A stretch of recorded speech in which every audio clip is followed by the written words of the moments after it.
રાજ્યમાં 24 કલાકમાં 158 તાલુકાની અંદર વરસાદ વરસ્યો। રાજ્યના 16 તાલુકામાં 2 થી 4 ઇંચ સુધીનો વરસાદ થયો છે।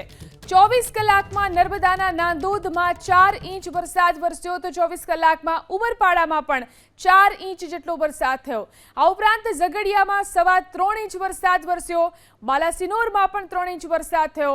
છેલ્લા 24 કલાકમાં ગરુડેશ્વરમાં પણ 3.25 ઇંચ વરસાદ નોંધાયો। ઉપરાંત વડોદરામાં પણ 2.25 ઇંચ વરસાદ છેલ્લા 24 કલાકમાં વરસ્યો છે। કડાના અને વાલિયામાં પણ 2 ઇંચથી વધુ વરસાદ છેલ્લા 24 કલાકમાં થયો તો સંતરામપુર, ધનસુરા અને ગોધરામાં પણ 2-2 ઇંચ વરસાદ છેલ્લા 24 કલાકમાં નોંધાયો છે। આ ઉપરાંત લુણાવાડામાં, પેટલાદ, મોડાસાની અંદર પણ 2-2 ઇંચ વરસાદ, પાદરા, વસો અને માતરમાં 2.25 ઇંચ વરસાદ છેલ્લા 24 કલાકમાં વરસ્યો। છેલ્લા 24 કલાકના આ વરસાદી આંકડા છે।